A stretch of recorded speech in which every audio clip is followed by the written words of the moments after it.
Bonsoir à toutes et à tous. Aujourd'hui, nous allons parler d'un sujet extrêmement sérieux et délicat qui est le cancer, qui est un mal qui sévit de plus en plus, qui se propage et dont on parle et dont on connaît aujourd'hui tous autour de nous des personnes qui l'ont, alors qu'avant, il y a 30 ans en arrière, c'était par personnes interposées qu'on apprenait qu'une telle personne ou telle personne avait le cancer. Aujourd'hui, autour de nous, on a des cas de cancer. Souvent des femmes, c'est des cancers qui sont quand même ciblés également.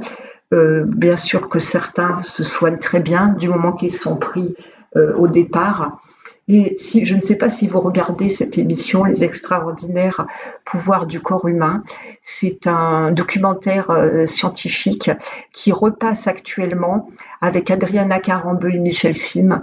Et c'est vraiment une très belle émission que je vous conseille, qui est vraiment extrêmement bien, puisqu'on apprend plein de choses et qu'elle redonne du courage à ceux qui souffrent, à ceux qui ont des maladies auto-immunes ou chroniques, et ça leur redonne vraiment de l'espoir parce qu'on s'aperçoit qu'avec les méthodes naturelles, on peut aller très loin et on peut vraiment se soigner, se soulager sans avoir forcément recours à des méthodes fortes, voilà, et médicamenteuses. Et je vais vous donner un très bel exemple justement que j'ai vu dans cette émission. Alors elle passe sur FR3, sur France 3 pardon, et sur T18, la nouvelle chaîne TNT.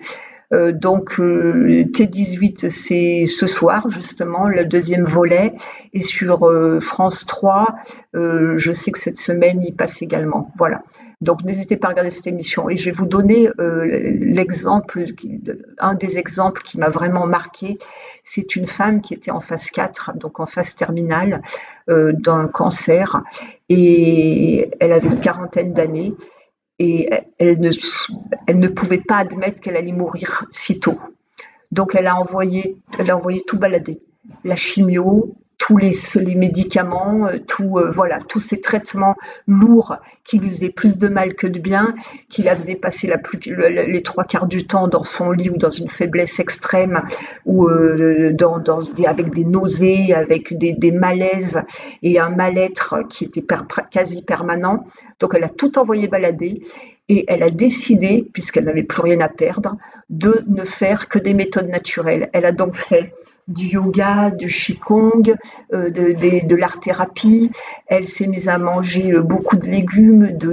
Elle a changé son alimentation complètement. Elle a mené une vie saine. Elle fait de la méditation et elle a entièrement guéri. Elle a été en totale rémission.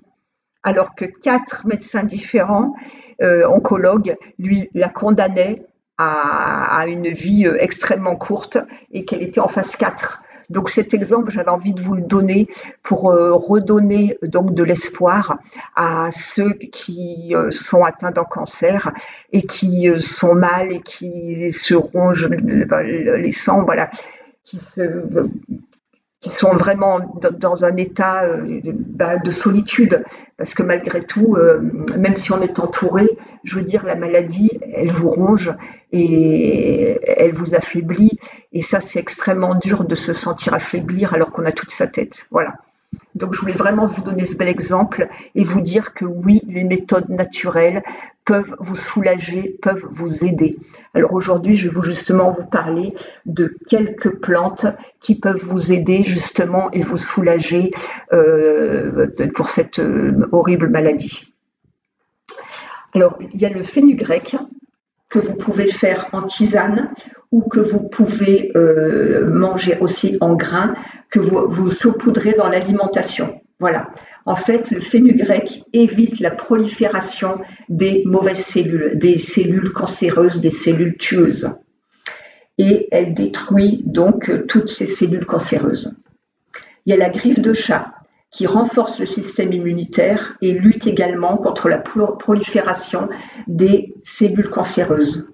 Il y a la spiruline, cette petite algue verte dont je vous ai parlé précédemment dans une de mes vidéos, qui renforce le système immunitaire et qui est très bonne au niveau des muscles, au niveau de la tonicité, au niveau de la force physique, qui est très bonne pour le métabolisme. Le ginkgo biloba, lui, il réduit l'agressivité de certains cancers en évitant la prolifération des cellules également. Il y a les champignons, le varech, gorgé de nutriments, minéraux et vitamines qui sont primordiales à notre santé puisqu'il contient des antioxydants.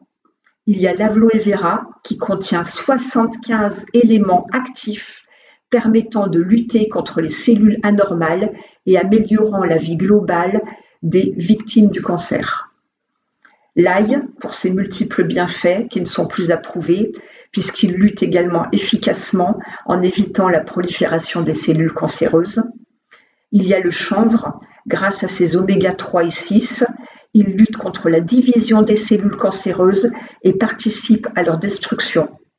Le CBD est d'ailleurs utilisé pour calmer les multiples douleurs et inconforts. Il y a l'armoise qui lutte contre les maladies parasitaires du sang, contre le paludisme, la leucémie et le cancer. Il y a l'if qui, grâce à sa teneur en bacatine, soigne de nombreux cancers, comme celui des ovaires, du sein, de l'œsophage, des poumons. Il y a également le ginseng, grâce à son action anticancéreuse, antinauséeuse, anti-fatigue.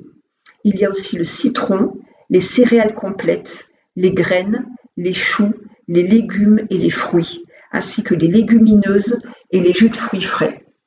Donc vous l'avez bien compris, avec une alimentation et quelques vitamines ciblées, vous pouvez aider à vous soulager, à avoir moins de nausées, à vous sentir mieux, à bloquer donc la prolifération des cellules, et également regarder donc la vidéo que j'ai faite sur le microbiote, sur la flore intestinale, les aliments qu'il faudrait prendre en priorité pour justement renforcer cette flore intestinale, puisqu'il était prouvé que grâce à la flore intestinale, on peut vraiment, réellement retrouver une très bonne santé et physique et mentale.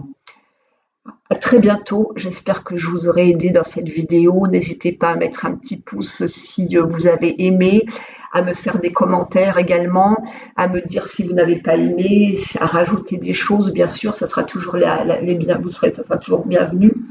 Donc vos commentaires sans problème. Et surtout, prenez soin de vous, gardez le moral, pensez à vous, prenez du bon temps, aérez-vous et voilà, franchement, pensez à vous. Et pour mieux donner aux autres, il est essentiel d'être nous-mêmes en bonne santé physique et mentale. À très bientôt.